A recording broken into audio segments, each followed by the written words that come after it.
더불어민주당이 어제 약 35조 규모의 민생 회복 추경을 제안했습니다.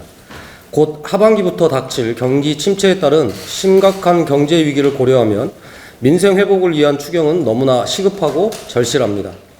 하지만 급하다고 해서 설익은 생쌀을 민생 밥상에 올릴 수는 없습니다. 재원 마련을 위한 분명한 해법과 조속 추경을 위한 여야 간 책임 있는 논의를 당장 시작해야 합니다. 추경 재원 대책으로 요구한 민주당의 초부자 감세 철회는 그때는 맞고 지금은 틀리다의 전형입니다. 작년 12월 예산안 당시 강행한 부자 감세가 과연 정부 여당만의 작품입니까? 법인세와 소득세, 종부세 등 향후 5년간 자그마치 64조 4천억 원에 달하는 초대형 부자 감세에 합의해준 주인공이 민주당입니다. 반성 없는 입장 변화는 무임승차입니다. 민주당이 민생회복 추경을 추진하겠다면 부자 감세에 대한 진정성 있는 사과로 국민 신뢰부터 회복해야 할 것입니다. 민주당은 세법 재개정으로 민생회복 추경의 진정성을 입증할 것을 촉구합니다. 올해 세수결손 예상 규모만 28조 6천억 원이고 여기에 법인세 감소 효과까지 더해지면 세수 불안은 걷잡을 수 없이 커질 것입니다. 당장 법인세 과표 구간별 1% 인하와 금투세 유예, 종부세 과세 대상 대폭 축소 등 계약한 세법부터 원상 복구합시다. 세법 재개정과 감세 철회를 단행하면 올해에는 10조, 향후 5년간 87조를 민생회복기금으로 충당할 수 있습니다. 부자 곡권으로 거덜낸 민생 곡간을 야당이 지금이라도 책임지고 채웁시다. 이에 더해 정의당은 진짜 민생을 위한 3대 추경을 제안합니다. 먼저 전세 사기 피해자 지원을 위한 예산 3조 797억 원부터 긴급 추경합시다. 정부가 삭감한 공공매입 임대 예산이 3조 797억 원입니다. 3조 원이면 전세 사기 피해 가구 1만 5천 가구를 지원할 수 있습니다. 둘째, 소상공인 코로나 대출이자 지원 예산 5조 7천억 원을 추경합시다. 코로나19 이후 소상공인들의 대출 규모가 작년 3분기 1천조 원을 넘어선 사상 최대치를 기록했습니다. 정부의 방역대책이 키운 부채입니다. 부채 탕감은 못할지언정 이자만큼은 정부가 지원해야 합니다. 마지막으로 대중교통 3만원 프리패스제 도입 예산 1조 158억 원을 추경합시다. 대중교통은 국민 기본권입니다. 대중교통 요금 인상 해일에 소득 취약계층이 가장 먼저 쓰러집니다. 교통시설 특별회계를 공공교통특별회계로 전환하면 얼마든지 충당할 수 있습니다. 정의당은 지난 국회의장과 원내대표 예방에서 제안한 바와 같이 가장 절박한 시민들을 위한 민생 추경에 나서겠습니다. 여야 3당 원내대표 회담을 열어 추경 협상을 시작합시다. 집권여당 국민의힘의 책임있는 입장을 촉구합니다. 국민의힘 김형동 의원이 지난주 동일가치 노동 동일임금의 보장을 명시한 근로기준법 개정안을 대표 발의했습니다. 동일노동 동일임금 법제안은 민주노동당 이래 진보정당의 오랜 수건이었고 노동계 또한 오랫동안 일관되게 주장해왔던 절실한 정책 요구입니다. 보수적 정당인 국민의힘에서 동일노동 동일임금 입법안이 제출된 것은 사상 최초의 일이며 노동을 둘러싼 산적한 문제를 해결해야 한다는 문제인식이 진보 보수를 넘어 보편적 요구로 명료해진 것으로 이해하며 환영합니다.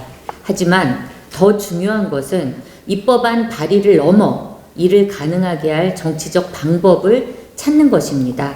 동일임금 동일노동은 그 자체로서도 중대한 의미를 가지지만 이를 실현시킬 산업별 노사관계 및 초기업별 교섭의 제도와 임금체계 개선 등 핵심 쟁점과 이견에 대한 앞으로의 토론과 논의가 중요하다고 할 수 있습니다. 동일노동 동일임금은 기업은 물론이고 노조, 입법부와 행정부를 비롯한 핵심적 이해관계자들의 협력과 타협, 조정 없이는 불가능한 일입니다.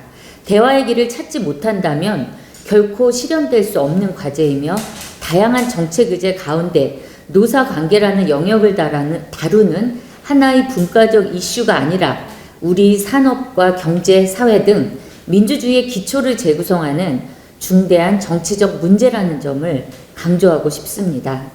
그러나 이런 중대성에 비춰볼 때 현실은 너무나 절망적입니다.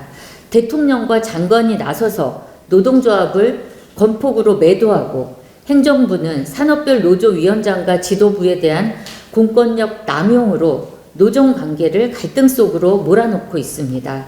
노사정 대화를 주도해야 하는 기구인 경사노위의 김문수 위원장은 노동조합에 대한 불신과 편견을 조장하고 노조를 적대시하고 있습니다. 입법부와 행정부가 균형 있고 공정한 중재자이자 사회적 대화의 매개자가 될 때 권위와 책임을 가진 노사정의 대화와 협상, 협력, 타협, 조정이 가능합니다. 그러나 양극화된 정치를 그대로 계승 확대하는 대통령과 주요 정치 지도자들의 시각에서 일말의 책임성도 확인할 수 없다는 점은 더더욱 절망적입니다. 그럼에도 불구하고 저는 이번 기회를 포기하고 싶지 않습니다. 반드시 이번 국회에서 동일노동 동일임금 논의를 진전시키기 위해 저와 정의당의 좋은 노동 만들기 TF가 동일노동 동일임금 실현을 위한 촉진자가 되겠다는 약속을 드리겠습니다. 국민의힘 노동개혁특별위원회와 김형동 의원에게 공동 토론회 개최 및 1대1 토론을 제안드립니다. 법안 발의의 책임성, 노동개혁특별위원회까지 구성한 집권여당 국민의힘의 진정성을 믿으며 책임있는 답변을 기다리겠습니다. 이상입니다. 더불어민주당은 지난해 107건의 감세 법안을 통과시켰습니다. 국민의힘은 104건으로 민주당보다 3건이 적습니다. 두 당이 통과시킨 세법은 전부가 감세 법안으로 증세 법안은 단 한 건도 없습니다.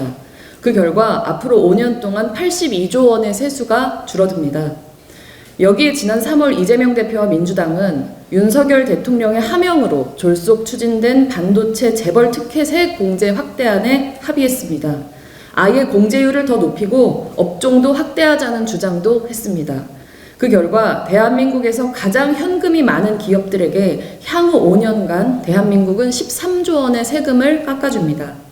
그랬던 이재명 대표가 어제는 갑자기 민생 회복을 위해 35조 규모의 적자 국채를 감당하는 추경을 하자고 합니다.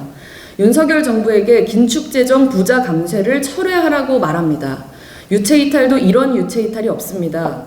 바로 민주당이 그 긴축 예산과 부자 감세의 공모자이기 때문입니다. 지금의 역대급 세수 부족 국면은 윤석열 정부와 국민의힘, 민주당이 사이좋게 자초한 난국입니다. 민주당의 추경 주장에 일말의 진정성이라도 있으려면 선거를 앞두고 갑작스레 유예시켰던 가상자산 과세, 금투세 시행부터 정상화시켜야 합니다. 법인세, 소득세, 종부세 감세 철회안도 내놓아야 합니다.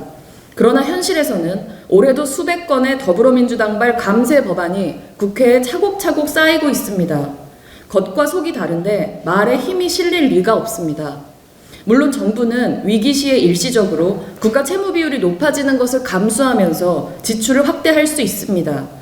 그러나 전 세계적인 침체 그리고 금융 및 재정 불안정이 겹칠 때 부채 비율을 크게 늘리는 선택은 영국의 사례처럼 신뢰 위기의 발단이 될 수 있습니다. 그렇기 때문에 미국의 인플레이션 감축법도 유럽의 그린딜 계획도 대규모 재정 지출 계획이지만 그 재원을 증세로 마련합니다. 더불어민주당처럼 감세해놓고 또 빚내자는 식의 무책임한 재정 운용은 하지 않습니다. 추경을 한다면 그 전제는 감세 철회 그리고 증세 계획을 포함한 조세재정 개혁이어야 합니다. 더불어민주당은 무책임한 유체이탈 추경 주장에 앞서 그 자신이 윤석열 정부의 긴축과 감세의 최고의 파트너였다는 사실부터 제대로 인정하고 반성하기 바랍니다.